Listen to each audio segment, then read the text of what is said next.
he called me the pretty girl's friend. He was like, you're not the lead, you're the thing under it. That's why you're the girl next door. He was like, you're not pretty enough to be this, but you can be this. And I was appalled.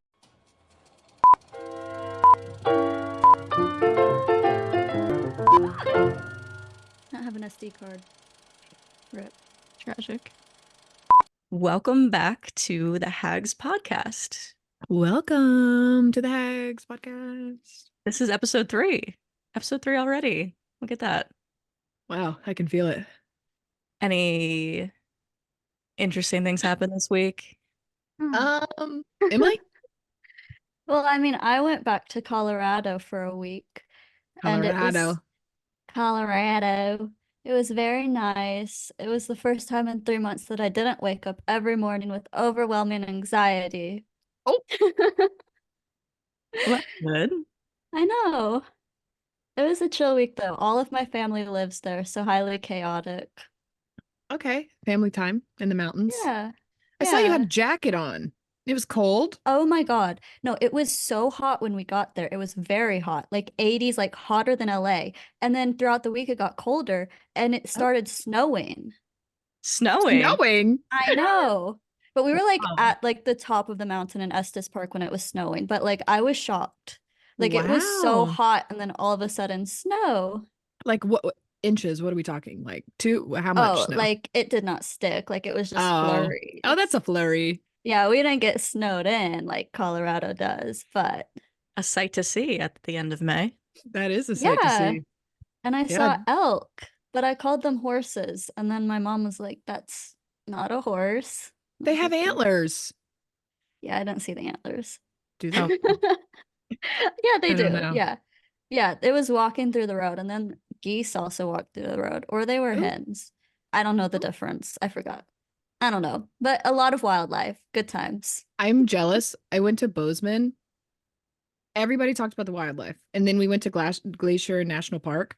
The only thing I saw was a cow and a goat. A roaming cow and a goat. I didn't see a bear. I didn't see an elk. I didn't see a moose. So I'm jealous. Damn. Yeah. Wait, where's Bozeman? Montana.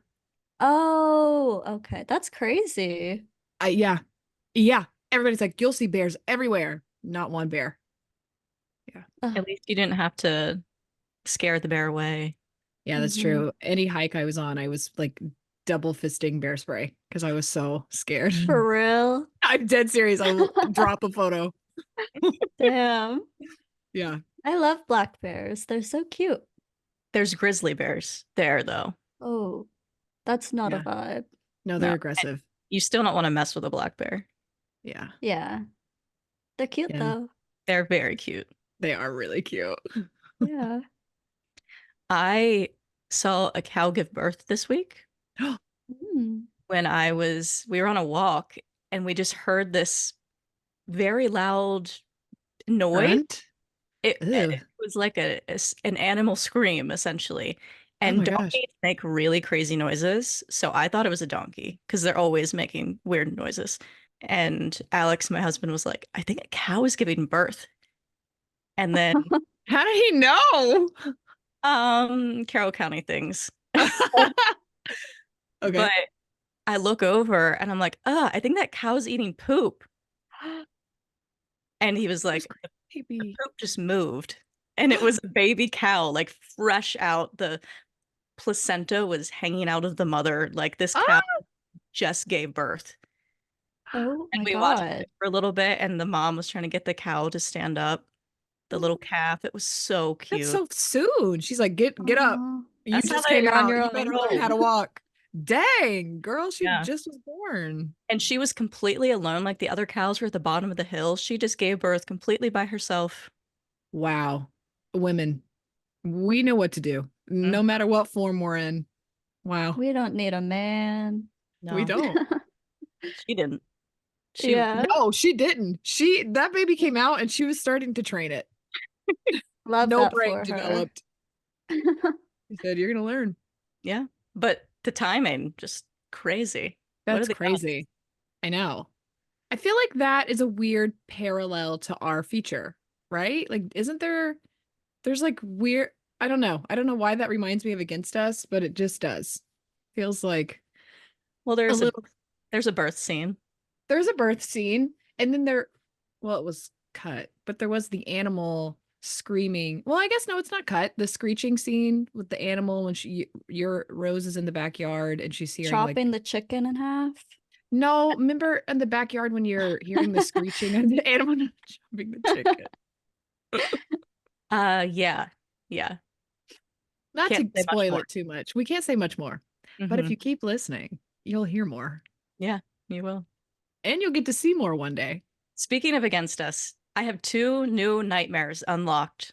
Oh, no. What is it? Recurring. So the first one, already having set nightmares about Against Us. Oh, Already. Not already. Just Okay. like totally unprepared, chaos, no time. It's just horrible. Oh, God. It's not something that would ever happen, but I'm already getting the nightmares. And No, then thank you. I'm having another nightmare, which I'm going to have to bleep a couple things, but I'll just say Gonna it be now. like bleep, bleep, bleep. But I keep having this dream Oh, God. that we have to reshoot parts of Oh. for Hearing Against Us? Hmm? Oh, wait. No. completely different from Against Us. No, But- dear. Never mind. You go. Okay. I did a movie last year. They know what it is. But I keep having dreams that we have to reshoot it. And then I get to set and I don't know any of my lines. And then they tell me that I'm bad. And then I get recast. And then I go up to Oh my and God. what about what you said? I wrote it down. It's in And my then- notes app. I read it daily. I don't do No, that. you don't. I do. But he pretends he doesn't know me. And he's like really freaked out. So that's another nightmare. Oh my gosh. That is a scary nightmare because it's like you work so hard to get that role. And I mean, how long you've been acting? 8 years? I don't even know. It's a a long time. It's a complicated answer. You know what? Yeah. Yeah. Acting in general that's yeah. Anyway, that fear of like working so hard, getting the role, working your ass off, being told you're great, and then failing. That is so scary. It's like getting all the way to the top and then the imposter syndrome like it hasn't caught up and then it gets you right at the end. Yeah, that's scary. that's exactly what it is. It's an imposter syndrome dream. It is. But those are scary sweat dreams. It's very irrational. Like why I might have to cut this part out, but why would they say all that stuff to me? Like just Don't cut it. Why would they gas me? You were great. No, you were great. I signed- saw the audition. I signed an NDA, so I have to be careful. Well, you didn't say anything. So Yeah. Anyway, anyway, 2 new nightmares unlocked. Not fun. mm-mm. But Liz Gillies didn't make an appearance in either of them. So Oh, that's good. I feel like that's when you've really hit rock bottom. If you're on set and Liz Gillies shows up, you're royally fucked. it's gonna happen now tonight. She's gonna show up. That's when you're like, I've got to wake up. I'm really She'll be messed your up. replacement. Oh no. She could play that role. She could. She could. Yeah. Yeah. I mean, Amazing. yeah, she is amazing. So are you, but I don't think I have any crazy updates. I spent my week editing a video for my job, cursing at Premiere Pro, and valid. God. And that's been my week. What computer were you editing on? The ThinkPad. Yep. Oh, That's why. that'll do it. She was crashing. Listen, I love a ThinkPad. Okay. ThinkPad, Lenovo, you guys want to sponsor us? I'm your biggest fan. But I need to update my hardware and I just don't have the graphics card to handle the editing that I'm doing. Though the editing I'm doing is quite easy. It's still The files are probably big though. And we probably ruined your computer when we edited Thanks for Coming on it. So a 6-month edit. Yeah, I think when we opened After Effects and spent all that time, the computer just kaput. yeah, she gave up. Yeah, she gave up big time. Why we didn't edit on my MacBook Pro? Yeah. I don't know. A month in, I think we regretted that. We did. We were like, whoa, because we had to, every time we open up that stupid folder or file, we had to render the footage every time. I swear, right? Like, didn't we do that every time? Took like 20 minutes. Didn't save. I don't know why. Never save what is it? The rendered footage? Yeah. And it takes so long. I know. Especially when we had all those layers of the audio and the cuts and the. When I pull the podcast footage in, it renders so fast. Oh, really? Because it's on Zoom? Yeah. Nice. Yeah. But I'm not complaining. Yeah, Definitely we learned. different than a red camera. Yeah. Just Yeah, a that footage bit. is crazy. Yeah. Anamorphic lenses.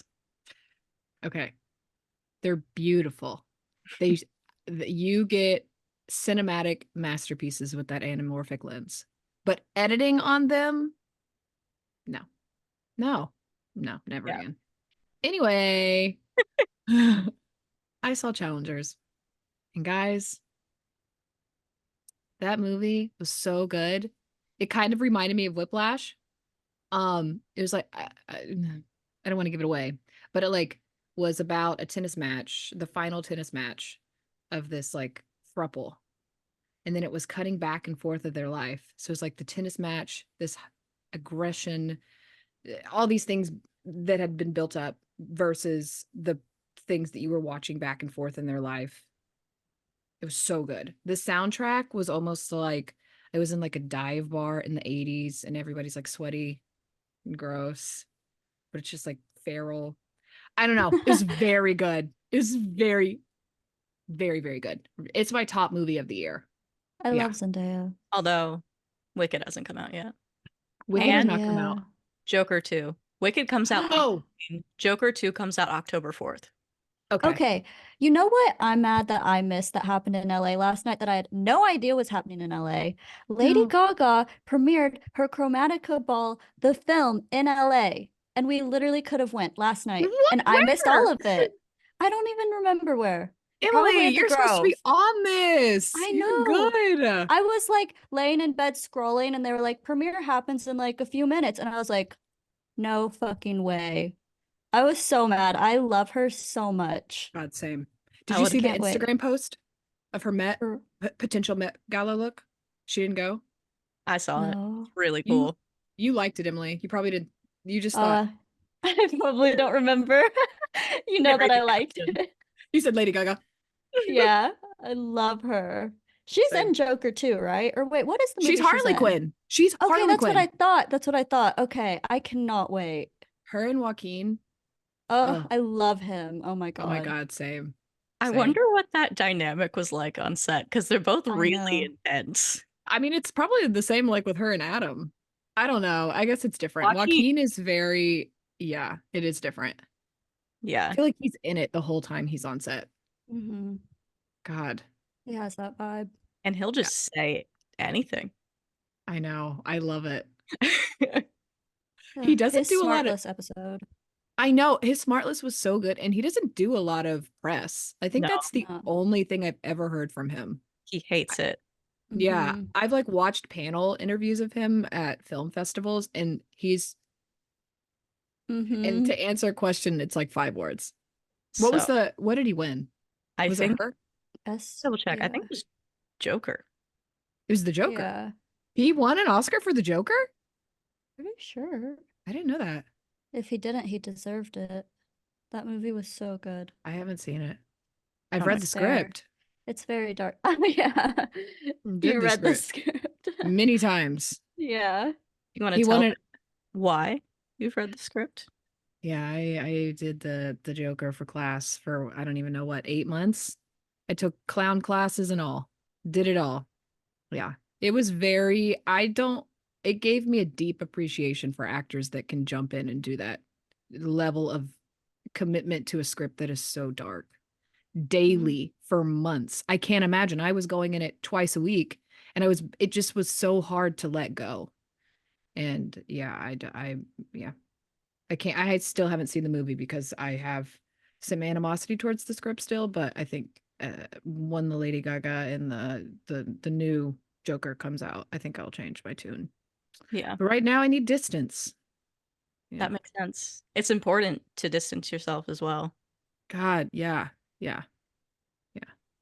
What did he win the Oscar for? For Joker. In 2020, he won. I did not know he won it for the Joker. Yeah. Wow. Go Joaquin. I need to see it. The script is bloody good. It's really, really good. It's so sad. So, but I can't imagine. I know he plays vulnerable very well. Yeah. Yeah, I bet it's amazing. That's one of the things I love about movies, though, and art in general. Makes you feel. Yeah. It's Yeah. very powerful. Very powerful, especially when something sits with you for weeks Mm-hmm. and you like dissect it more and yeah. I took an acting class from a guy that was his James Saccone. He was a trombone player during the Murray and Joker scene for a week. He was on set watching Joaquin do the apex of the script, that huge monologue before he killed Murray. Spoiler. And sorry. And he talked about how incredible he was. It was just like a masterclass watching Joaquin for a week. Could you imagine? I was so jealous. The best acting class ever. It's fucking watching Joaquin Phoenix. Could you imagine? He was getting paid to do it. Getting paid, and he won an Oscar for it. And this guy got front row seats and he was getting paid. Mm-hmm. Yeah. Anyway. Yeah. Pretty amazing. Quite amazing. Let's jump into our main topic, which is protecting your peace in this industry and in life, because the two are intertwined. Oh, yeah.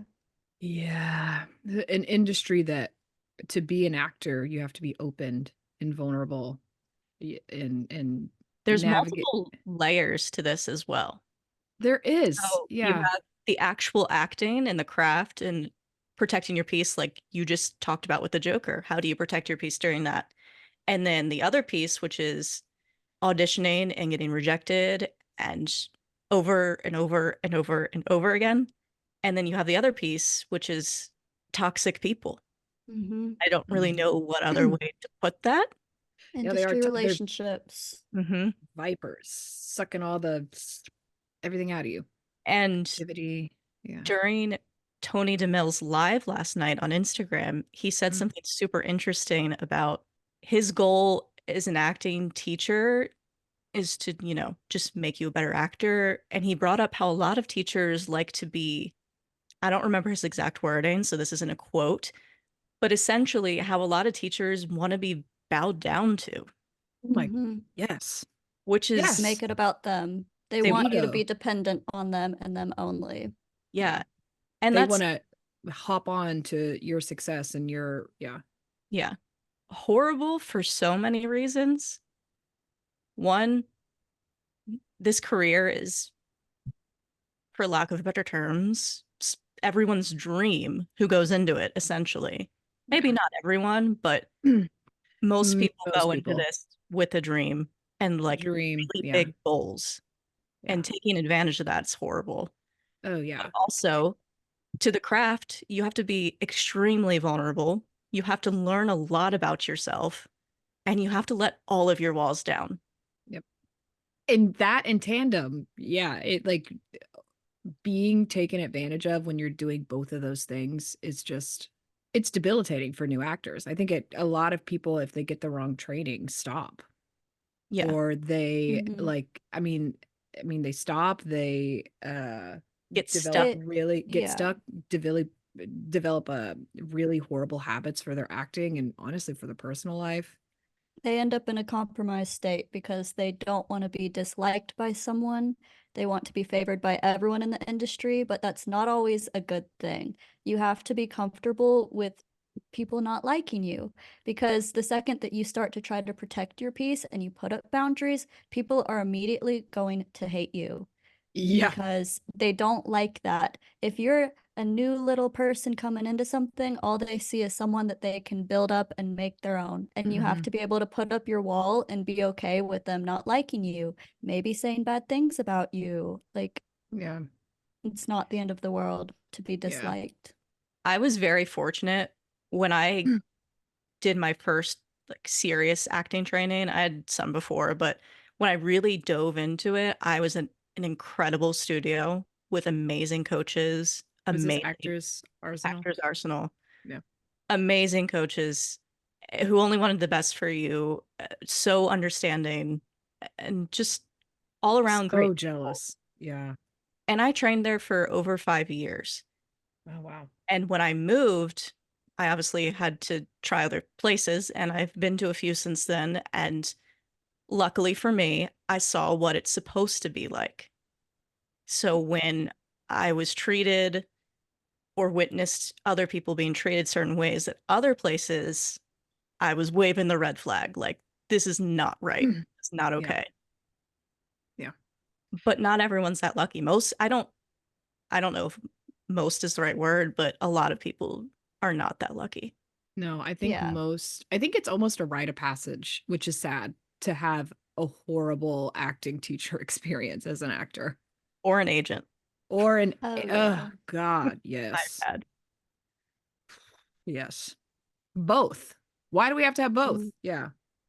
I don't know. No, I got it all. I know, right? Every angle. I'm Literally. like, I've done my karmic duty. Like, leave me alone. Yeah. God. Essentially, I was at an acting studio. I started there when I was 13 or 14, and I was there for 5 years. I left the week I turned 19, I think. So, but I didn't know what a real studio looked like or what like a good acting teacher looked like. I didn't know the environment that it should have been. I didn't know anything till I met like Jimmie, Cheyenne, and a couple of our other friends. And you had already been with our studio in LA for a while, Anthony, so you knew what a real studio God should bless look that like. man. I Yeah. know. And like I remember one day we all like met up in Gold Sprint. I think it was me, you, and Caitlin. And like we were just talking about the studio, and y'all didn't really know yet how much I was drinking the Kool-Aid or how much I really knew. And you all Because essentially you were were like, young and being I taken know. advantage of. Yeah. Yeah, like big time. I was extremely brainwashed. But anyways, and then you all started to tell me like what a real studio should look like. And I was like, oh, that's not normal. I would prepare my scene so many times, and it would make my mom so mad because she kind of saw. She was like, "Emily, you never get up and do a scene." She's like, "I sit there in class and I watch you sit there and you never do a scene." And like he would be so specific, like you need to go get these specific wardrobe pieces, these specific props. And my mom and I would drive all over our city, going to every single thrift shop, looking for these specific little things. I would get them, I would walk in ready to do it in class, and I would not do my scene at all. And I was like, no, it's okay. It's just how he works. He was talking, he was saying really good stuff. And my mom was like, okay. I wasted my whole Sunday for you, Miss I Ma'am, know. to get an outfit. Didn't even get to see you perform. I know. The That's amount of exactly. the amount of Cowboys games I had to miss. Mm-hmm. So not worth it. Yeah. Yeah. So that's like what I went through. It was chaotic. So Yeah. much other terrible things. But Yeah. like when I realized that like it's not a studio I should be a part of and it's not a place that like I need to be at, like he's using stuff against me, like it's not good. Then when we started to retaliate against the situation because Oh, it we didn't wasn't good. retaliate. We left. That was our Yeah. retaliation. We putting a But boundary up like and leaving. I tried to have like a good conversation about it, and he literally started quoting the First Amendment at me or something. I don't fucking know what it was. One of the amendments, one of them. Like it's his Amendments. studio, it's his right. He can talk about what he wants, like something So like this that. is And I was what like, I abide by in this I state. know. It was one of those. And I was like, but you're not teaching acting. Like I haven't done a scene in like 3 months. And like it all spiraled and he was not receptive of it. And that was just one situation where I was like, I finally left. I think like I probably had that talk with him in November of 2021. It was the Yeah. year I graduated high school. Yeah, 2021. And I finally left April 2022. And it was very difficult because I had been there so long and I still had this weird dedication and love for this person It's because you were that, brainwashed and you were, yeah, Yeah, yeah, I mean, like, it was a you were a cult. child, an yeah. actual child when you started. I literally grew up there. Like, I was like, at one point, I was like, they raised me. This is my family. Like, I was on that Jimmie's face. Yeah, I was very brainwashed, but I literally grew up there. So like leaving was very hard because like you want to keep these relationships and you like want to have this. And like obviously I saw him as a father figure. We loved that, but like that just added to it. And it's one of those situations where like you have to choose to protect your peace over what it could be, what it should have been, would have, could have, should have, you know. Oh, okay. Not dropping Taylor Swift in there. But that's just one of the situations. And like I finally decided, I was like, it's not serving me anymore. I had already started online with Anthony in January of 2022. And like I had finally seen what a real studio should look like. It was Yeah. incredible, amazing, still with them. So Yeah. I finally had that environment and people that were good for me to where I could leave and not have it like destroy me. Yeah. Yeah. Yeah. And you've like 180'd with Anthony. Like he's Oh, just yeah. No, yeah, that's the other thing. I couldn't act before. Like, I'm not because you even didn't. kidding. Because I you know, listened to lectures. You didn't go literally. to I know, but literally, I'm not even kidding. I read the studio binder for the Anthony Gilardi acting studio, and all of my acting breakthroughs happened in that moment. It was 100, like 180, completely new actor in front of us. Like, it was insane. Because the other thing, I don't even know if this is still on the topic of protecting your peace, but acting 101, I didn't know how to listen at all, not in the no. slightest. And I took an acting masterclass with Amy London, like 2020 or something, pandemic, and she called me out so badly for not listening. And I think I was like 16 or 17 or something. And I was like, but like, did I do good? And she was like, you There didn't is no listen at good. all. Yeah. It was terrible. And she Was was like, that good? I know. She was like, you didn't listen. And I was like, what? What do you mean I didn't listen? And then I realized in my 4 years or something of acting, I had never once listened in a single scene at all. Like acting 101. That's a crazy breakthrough when you're I like, know. what? I have to I know. engage with the other person and be a human in this scene. I know I have a whole performance. I have I got know. every beat. Yeah. Yeah, literally. And the funny thing about that was then, like the week after that or something, the teacher in our crazy toxic acting studio, he had me just like read for someone or something.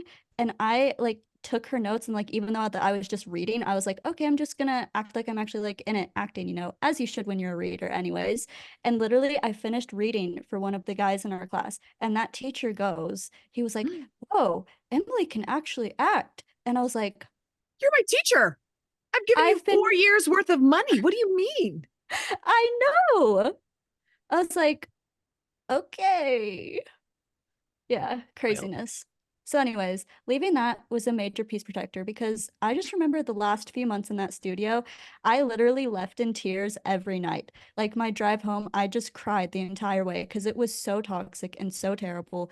The final straw was that he had us, or a teacher subbed for him, and she had us do a cold read. And I was doing cold reads with Anthony at the time, like not Anthony, or Sid was teaching it. Sid and Breon, they were teaching the cold read class. And like they would let us gender bend the roles, age bend, because I was always the youngest. I was 18. There was never a role that was my age or fit my gender. So this lady was teaching the class and she gave us the sides, and I was like, neither of these roles apply to me. The girl role doesn't, the guy role doesn't. So I decided to pick the guy role, gender bend it, age bend it, and make it make sense. And she literally berated me in front of the whole class about it, being all like, that doesn't work for you. And I was like, does the other role work? The role where she's like getting married and she's like 50 and having a child or something? I was like, does that? Like, no. Like, I made the backstory justify for it. And she literally berated me in front of the whole class because I tried to gender bend a role. And I was like in tears crying, like, send me to LA right now. It was terrible. God. So yeah, it was not a good time. And then finally leaving was a major peace protector. Yeah. That's so Yeah. I stupid. know. Yeah. Yeah. I stayed there way too long. I It's gave them the benefit of the doubt. it's acting. Mm-hmm. I know. Originally in theater, it was all men, and they would all play women. I know. Literally. Yeah. I had already left another studio before that I was going to online, and nothing super crazy happened, but it was too expensive, and I had to set a really hard boundary because they didn't want me to leave because I'm giving them money, and it was anyway, I had to set a really hard boundary. And then this time at the Toxic Studio, I found some things out about the Toxic Studio. I immediately was like, this is against my morals. This goes against everything I believe in, and I'm leaving. And I went home, told my husband, and said, I'm leaving. I'm emailing tomorrow, and I'm setting a hard boundary. Like, it's done. And, well, the consequences were interesting, but I did not back down on my boundary. No, you should, if you are in an acting studio and you decide to leave, take a break, whatever you choose to do, and that acting studio or that teacher gets mad at you, that is a massive red flag. That is a service that you are purchasing. If you choose to not want that service anymore, you should be able to do as you please. You should not be manipulated into staying and be told that you can't follow your dreams or whatever they're saying to you because you choose to go to a different studio or to take a break from acting. That is a huge red flag. Mm-hmm. Oh my God, yeah. I forgot everything about the studio. Anyways, there was a time, I think I was 16, and I decided to like take a year off for like 6 months from this acting studio to do competitive dance. And this teacher literally made my life hell because of it. Like, he did not want me to trade out acting for dance. He wanted me to stay. He would like call my mom all the time, being all like, how about I give you this class for like free or any single price that you want? Like, he would not let me go. And I was like, I just want to do dance. And then it was also then during COVID, my sister had COVID. So I was like, I'm on Zoom. And he didn't like that. And I was like, okay. And then after that, I was like, you know what? I'm just staying on Zoom until I'm done with my senior year of dance and until I graduate. And he literally was so annoyed by that. That's It's crazy. like, let me just focus on what I want to focus on. If I want to focus on dance for a year, I'm like, let me do that. And then I was so easily manipulated and like just guilt tripped that I was like, oh my God, I'm a failure. He hates me. It's terrible. My life is over. I should have done acting instead of dance. Because you're Like, being it's just that. manipulated. Yeah. And I was like, Yeah. I'm 16 and you're acting like a psychopath. Like, no one should have to pick what they want to do or what they want to focus on and only do one thing. Like, you shouldn't only just be married to acting. At that age, dance was probably or was more important because you don't get to do that forever. No. Oh yeah, yeah. Always go back to acting. Dance and, any sport or Yeah. any Yeah. activity you're doing in high school, you don't get to go back and do that. No. Like You don't. I that's can't even now. I'm so injured. Like, those were Yeah. my few years I got to dance, and I did it, and he made me feel terrible for it. Like, great, there's my life. Like, it's stupid. No one should ever make you feel like you have to pick one thing or only pick acting. You're allowed to experiment. You're allowed to do whatever you want, build other skill sets. Like, you need to have that built Yeah. anyways. Yeah. You need to be. Yeah. A teacher should be happy if you come in and say, oh, but I also dance. I also play an instrument. I also do this. Like, they should be thrilled when they hear that because that's your unique technique. You can use it, you can book with it. Yeah, you need to be multifaceted and be a human to be an actor. And you Mhm. should not marry yourself to any studio, honestly. You should try new techniques, train with new people, push yourselves, try to do everything. Like you should not be made to feel bad for that. Yeah. Pre-COVID, when I was at my first studio, one of the things our instructor always said was, I wish there was more studios here. I wish you could go train other places because nobody was doing Zoom yet. And he encouraged us to do that. He was like, any chance you get, go do it. Yeah. This studio is not the end all be all. You No. learn here and then you go learn there and you go learn there and you use all of it to become the best actor you can be. I'm not going to go too deep into my experience, but I was at an acting studio and the acting teacher always made my performances or anything that I was doing as an actor about my looks. Always. It was always, oh, you're not this, so you should do this. Oh, you're not, you don't have the appeal that these women have, so you shouldn't play these roles. And it was just constantly belittling the way that I looked. And for years, I mean, it took me, I mean, I'm still building myself up from that experience from the studio. And I still am overly critical of my physique because of the way that my acting teacher spoke to me.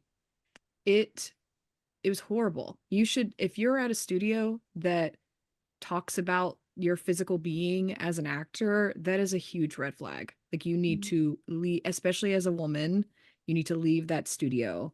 It's about the craft. It's not about the way that you look. It's crazy too because it's just so untrue. Yeah. Yeah. It's like he wanted to ruin your self-esteem Oh, he did. Let me tell you. He around. did. He checked that box off because it was ruined for a long time. You know, I'm going to say this. There's one time. There's one time I was about to purchase the 2-year. There was like a 2-year thing where you got locked in for 2 years, which is crazy. Red flag. Red 2 years in an acting studio. I was did about to that multiple sign it times. off. I was about to sign the form. Okay. I had my money. I filled out the form. I was about to hand it in and I was going to give it in after class or hand it in after class. We were in, it was like the what did he call it? The career class of acting. So we were talking about like headshots and types and blah, blah, blah.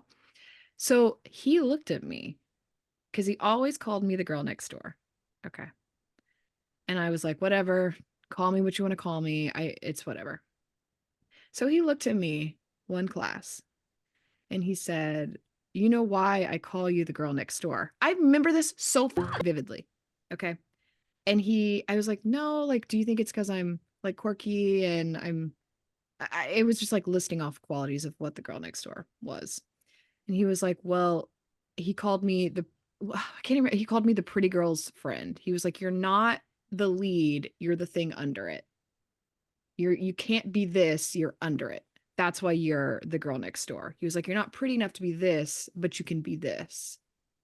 And I was appalled. I remember calling my boyfriend after class. I didn't sign the 2-year plan, thank God, and told him. And he was like, you should leave. Ended up staying another year and a half because I had brain rot from that studio.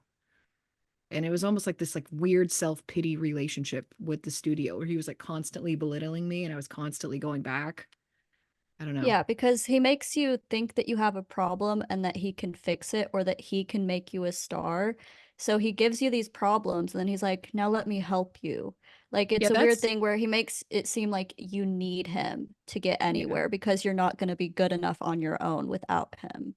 Yeah, that's the last actually the last correspondence I had with him was through a voicemail. And it was like a 2-minute long voicemail and it was basically about how he could make me a star and he was like all those anxieties and things that you have, like I can help you work through those and you can do this. And it's like he would always give that slight bit of like empathy and then just completely crush me. It's just like what he did to everybody. It's the way he manipulated the people in his studio. Mm-hmm. So not only acting protecting your piece, but we should talk about filmmaking protecting your piece.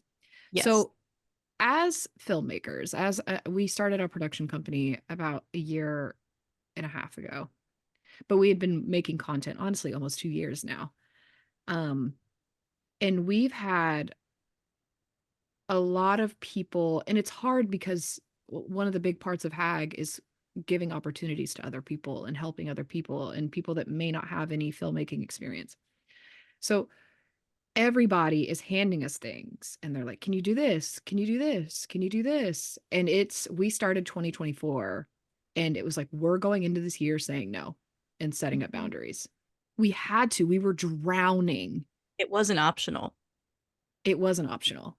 No. And we were drowning and I mean, it was good in the beginning because it allowed us to put our hands in a lot of different places and learn and grow fast. And it kept us busy, but it was all consuming. I mean, me and Cheyenne would see each other like daily. Like, I mean, we were all of us when we were doing the edit, and then Emily was helping. Like, we were all seeing each other all the time, corresponding all the time, in meetings all the time, and Which it was just. I love being around you all. I loved being around you guys, but we have jobs. We had jobs. Like, we weren't making a full-time income. no, we were losing money. We were losing money. Yeah. And that's just, it doesn't work. It just doesn't work. So I feel, when you're starting out as a filmmaker, whatever you're doing, producing, acting, whatever your technique, whatever your skill is, it's good to say yes a lot in the beginning and grow and learn and work with new people and understand your working style and the way that you like to create and collaborate with others. But there gets to be a point where you have to learn how to say no, or it's just going to hold you back.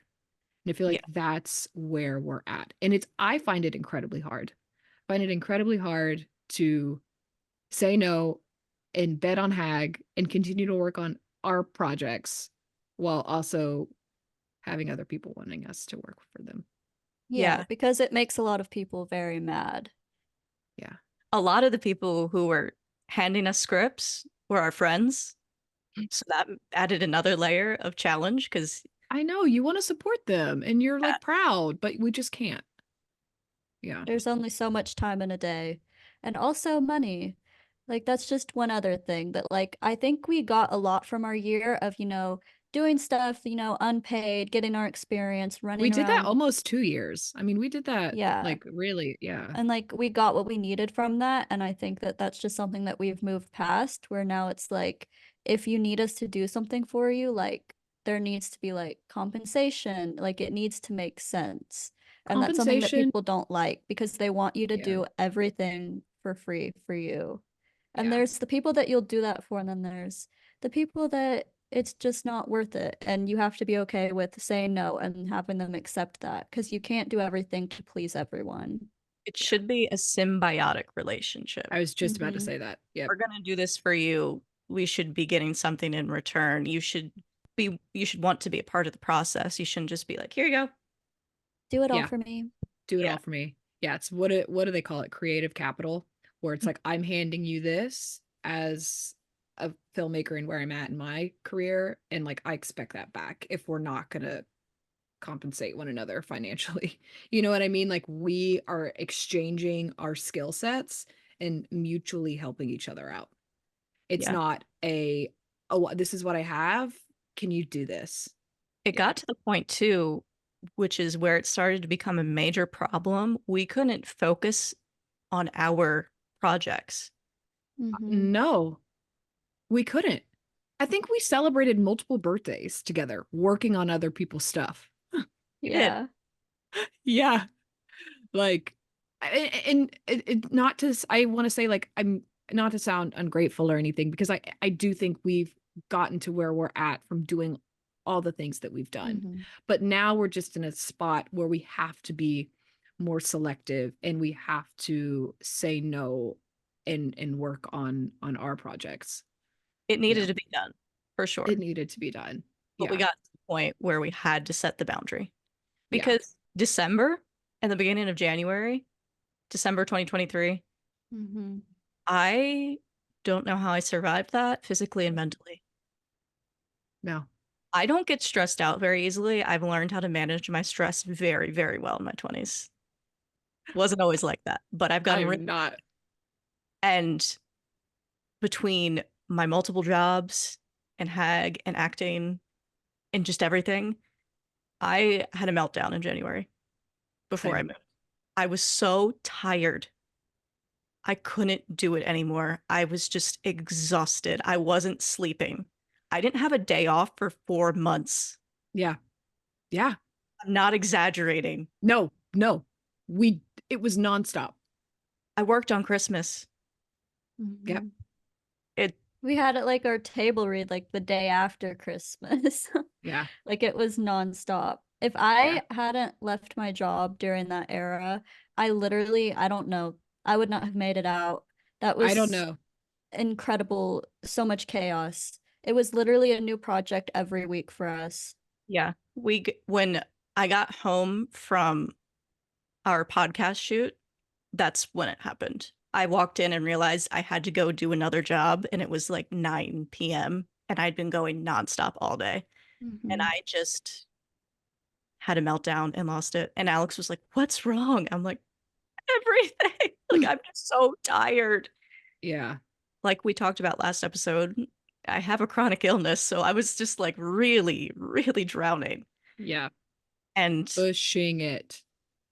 yeah, I was like, this needs to stop. Yeah.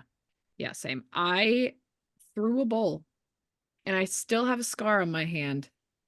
Can't see it. It's right there. Yeah, the light makes it hard to see. Yeah. I was so mad. I felt the same. It was just drowning, working a full-time job and doing all the stuff we're doing. I don't know. I don't know. Yeah, my rage. I don't handle my stress well. And I act rage first sometimes. So for you to break down, That's how I knew, like, yeah. if I feel like this, I can only imagine how you two were feeling. I feel that every day. Oh, my rage is, I mean, we were driving to LA, me and Bailey, and Emily wasn't in the car. I It was would in the look at car me behind differently. you. You would look at me differently. Bailey is the writer is like this other writer. We have two writers. One is Alex, which is Cheyenne's husband, and the other is Bailey, both brilliant. Bailey is my childhood best friend. But Bailey was in the car with me. And every 18-wheeler that was passing, I was like yelling, slamming on my horn. Half the time it was my fault. Swerving because I was nervous and I was just a maniac. And Bailey was like, "You need to calm down." Like the bull hand was hurting a little bit. Got a little. But yeah, no, I don't handle my rage anxiety very well. Yeah, I was driving behind y'all like, I wonder what Did you it's ever like in their hear? car right now. It was just Every time you swerved off the road, I was like, every wonder time I what it's swerved off the like. road, an exorcism happened in the front seat, like no. yelling. And Bailey was like, "You need to calm down. Like, this is a safety hazard." I was here in the snow in Maryland, and I was like, they're starting a new chapter of the life. It must be so exciting. No, I cried half the way to LA. I was in tears. We did too. Cried and yelled. Yeah. I want to say another thing. Another so in filmmaking, saying no to the projects. Yes.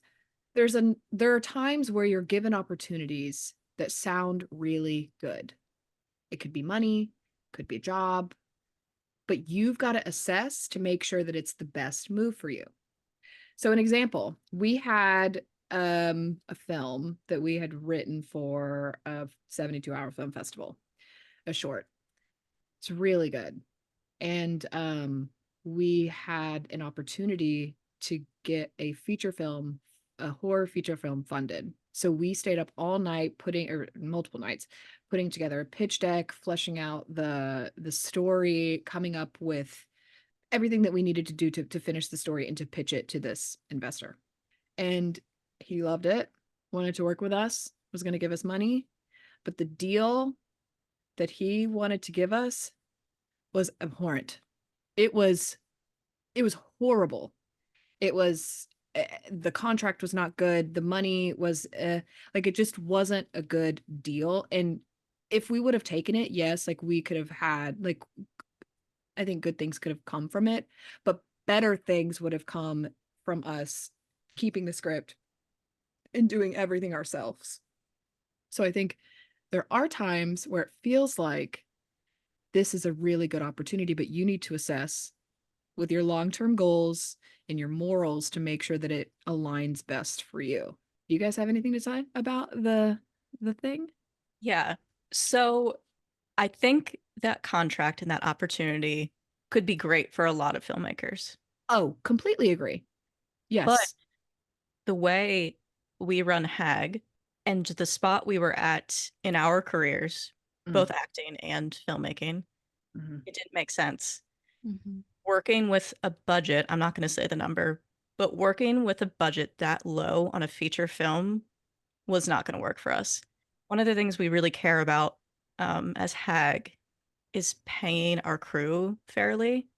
It's the top priority. I would rather pay my crew than myself every time. And we do. And I mean, we do. We do every time. What do you mean? But they deserve it. They work their ass off. For me, morally, asking these professionals to work on a feature film for so little money. Feature films are a giant commitment. Giant. And they're a lot of work. Yeah. It didn't sit right with me. For others, it could be fine. You know, that could fit with what they're doing. The people we work with deserve to be paid. They deserve to be paid, and I'm not working with anyone else. No. In that situation. No. We've got our crew. The story is the one we're making this year against us. Mm-hmm. And we have been able to develop and dive deep with our writers over the past year. And we got to produce a trailer and pretty much do a draft of the wardrobe and the environment. And we got to shoot our trailer at our actual location. And we got to be in the space and experience it. Yep. And now we get to go into pre-production for the feature film with all of that experience. Yep. And the script is so much more developed than it ever could have been in that situation. It's completely ours, and we're in full control of it. So it's our world that we have spent the past year building. That's one of the many things you need to think about before ever signing a paper. Yeah, so be selective of your opportunities and don't just take things because it sounds good in the moment. And yeah, I couldn't imagine expecting my crew that we work with, that we love, that are very talented, to work with us for 2 weeks on our project for no money. I would never do that. No, it's completely unfair. And as an actor, if someone asked me to do that with where I'm at in my career, it would be a straight no. Yeah. Mm-hmm. Yeah, you have a family, you have a life, like you have a job, like those things. Yeah, the preparation that goes into that. No, you have to be able to value people and be respectful of their value and their time. Mm-hmm. And a film made in that short amount of time with that little money would not have been good, and it would have been an embarrassment for us. And also, it was in the middle of when the strikes were starting, and we asked if they were to go on strike, it was like June, so it hadn't happened yet, if we would be able to pause the production and extend our deadline. And he said no. So we literally would have put our chances of ever being in the unions online for this project. That will literally, it would not have done anything for us. No. And once the project was created, we would lose all rights. We couldn't market it. We couldn't make a sequel. Like, we couldn't do anything with the project once it was sent off. So it's almost like, here's all of our blood, sweat, and tears. It's yours. Mm-hmm. You know? Yeah. And we wouldn't be able to give equity of the film to ourselves or our DP. Or our crew that we didn't pay. Like, not only are you not getting paid, you have no piece in this film. It's none of ours. We're working our tail off for somebody else for what? To get put on a streaming service? Pretty much for exposure. But we're going to create our own exposure, guys. We don't need that. And you are too. People listening, you could do it yourself. You don't need that. You can make, I know there's pros and cons. But you've seen Mark Duplass' film, Creep. Mm-hmm. They made it with a 3-person crew on a little cheapo. I mean, you can do it yourself. And that movie is incredible, and it made his career, right? Like, isn't that one of the big pieces of his, I mean, he's done so many things. Creep wasn't the first thing he's done, but it was the thing that really elevated Mark. You can get creative, and you can do a lot of things on your own, and you can do a lot of things on a very, very low budget. Yep. And you get full control of your art. Like, why would you want to give your art to somebody else? Yeah. Mm-hmm. Again, it makes sense for some people, but it did not make sense for us whatsoever. Yeah. And we also consulted with our mentors and people we trust, and they agreed with our decision and supported it. Mm-hmm. Mm-hmm. I'm proud of us because you know what? I'm going to be honest. Emily and Cheyenne said no. I, being Miss Opportunistic herself, was like, oh, yeah, I think so. I think we need to do this. Like, I was on board the whole time. We've got to do this. Like, we can't squander this opportunity. We got to move forward. And they're like, no, you need to assess. We need to take a step back. We need to look at this contract. So, yeah, I'm proud of us and myself for not being opportunistic. Yeah. I'll always keep the boundaries high. Yeah, and strong. Emily, she really, I mean, there are I'll times. knock them down. Yeah. So to wrap things up, we're going to talk about what we're looking forward to this summer. It's Memorial Day when this comes out, and summer's. Oh, yeah. Jimmie, go ahead and tell us what you're looking forward to this summer. I am looking forward to the Against Us campaign. We have had quite a busy start of the year, and launching a crowdfunding campaign is a lot of work. We've been basically building it since August. Yeah. With all the stuff we've been doing. We were delusional to think we'd be able to launch it on the original day.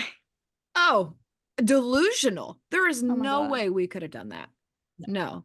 With the move, we were all moving and like Emily, you just got a job. Like so many things were happening it was way too much. It was way too much.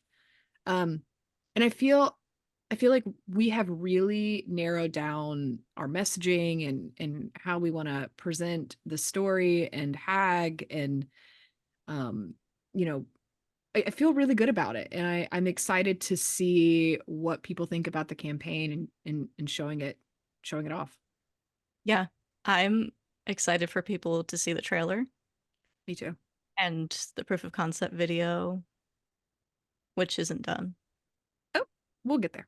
We'll get there. It's gonna be nerve-wracking, but very exciting. Yeah, nerve-wracking because it's scary. Putting your stuff out there that you've been working on almost a year and a half is scary. And It's like to watch it be perceived by everyone. Whew, it's like putting your heart on a platter and be like, here you go, hurt me. here you go. Literally hurt me. Yes. That is an actor. That is the life of an actor. Literally. Is that what you're looking forward to, Cheyenne? Yeah, just to have something different though. That is what I'm looking forward to. But my childhood best friend's bachelorette party is in July. Oh. And I'm the maid of honor. Oh. We've been best friends since the summer before 5th grade. Aww. I moved in to the farmhouse across from where I live, and we've been best friends ever since. Oh my gosh. Yeah. That's like 20 years. It's a really long time. Holy crap. It's expensive. It's expensive to be in a wedding. It's expensive to be a maid of honor, but I know 100% it will be so worth it, and we're going to have so much fun. Mm-hmm. And with all of my childhood friends, I don't live, even now in Maryland, I don't live near any of them. So we don't get to see each other that often. So it'll be fun. Yeah. It's like and you'll get to see everyone. You have a huge event. It's nice. It's a good way to catch up. Yeah. Emily? Emily? I really don't know. I haven't thought about December at all. I think I'm most excited to just finally get settled here and like have our summer and be at the beach. Because like the last few months have just been pure chaos and like we haven't really felt settled. And just like in the last week or two, I've started like it's finally started to feel real and it's all started to kick in that like we literally moved to LA and that like we're here now, never going back. It's for life. Well, not for life, but for the next year till our lease is up. So I'm just excited, I don't know, to finally get settled and get comfortable because I just feel like it's been pure chaos. Yeah. And I just need to get back into it and it's go to the it's beach. Hard. Yeah, it's hard living out of a suitcase. Like you really just don't feel settled until you've been able to unpack your things, have your own furniture, we felt what is the word when you're like traveling place to place? I don't know. Nomadic. Just not there. Nomadic. Like Yeah. Like it didn't feel like it was real. I don't know. Yeah. You didn't have your own home. Yeah, like it Yeah, wasn't and my home is your room. like, yeah, home is like your safe, secure Mhm. spot. And we're already in a town that we don't know. We're pursuing a career that's insane. So like you need a safe haven, like you need a home, Mhm. and we didn't have that. Yeah. Yeah, so it's finally kicking in. And I made my parents bring my koala bear and kangaroo stuffed animals to Colorado last Aw, week. I missed We love Australia, that. girl. I know. I was This like, it all Outback. started to hit. I know. I started to have my I miss Australia phase, and I looked in my room and I was like, this isn't my room. None of my stuff is here. Where's all my stuff? And I was like, bring them, please. Living on your own for the first time is a huge adjustment. It Oh, yeah. is. Yeah, I It's so struggled. exciting Yeah, though. it And is so exciting. you've wanted to move to Los Angeles for a long time. So it's Forever. just So long. it's happening. Literally. It's I happening. know. It's happening. I know. And it's so weird. I drove past my old house in Torrance the other day. You were in It was so Torrance? sad. What were you doing Hmm. in Torrance? Literally just going there to stare at my old house like a creep. You went Oh, you went. Why? Because I just wanted to see it. I hadn't been back since I lived there. I think the last time I was in LA was when I was before August last year. It was like Did, last time I was here was when I was 5.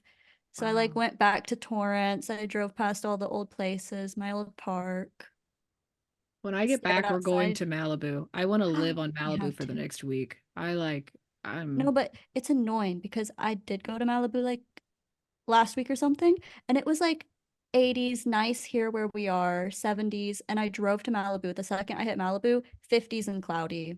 no, I I'm know. over It's it. not beach season yet. I'm over. I need warm weather, LA. LA. Oh, should be soon though. should be. Yeah. It rained Yeah, today. better be crystal clear skies as my flight lands in that city. I know. I No was so mad. turbulence. I got turbulence yesterday and cloudy skies. I was like, Was it I bad could, turbulence? no, not really. It was just like landing was iffy. But like it was fine. But it was cloudy and I was like, ugh, How not bad making was me the happy. landing? Was it like on a scale of 1 to 10? It wasn't bad. It wasn't bad. You'll be fine. Well, I'm going to Burbank, so I won't Oh, be I'm over jealous. the LAX, like right by the ocean, creates so much of that wind. Mm-hmm. Oh, Yeah, that just reminds me of having the fire on the beach when I was there. oh, And But what's that place called? Dockweiler. I want to say Outweiler every time. I love Dockweiler. I'm going to a birthday party there. We both are. Oh yeah, we are. Yeah. okay. Yeah. Okay. What a peace, protect, and love podcast for yourself, for your art, for the filmmaking climb, for your craft, for it all. Yes. So that'll do it for episode 3 So of the that'll Hags do it. Podcast. Yes, with an S, Hags. The Hags. Hags. The Hags. All right, ladies. Woo. Emily, where can they find us on socials? You can find us on TikTok and Instagram at the Hags Podcast. Also follow us at Hag Productions, just so you get everything. Yes. Yes. And Jimmie, where can they listen or watch? You probably can listen on Apple. I have high hopes. We're going to get it up and running, guys. And Spotify and YouTube, Hag Production, the Hags Podcast is Spotify and Apple. So Yeah. go ahead and follow us. You can also listen on YouTube Music at the Oh, yes. And it would mean the world if you subscribed to our YouTube channel or give us a rating on Spotify. Maybe let's that. Yeah. Let's sub and give us a rating, guys. Come on. Yeah. We appreciate you. Thank you for watching. All right. We'll see you next time. Goodbye, guys. Goodbye. Bye. Bye-bye. Bye.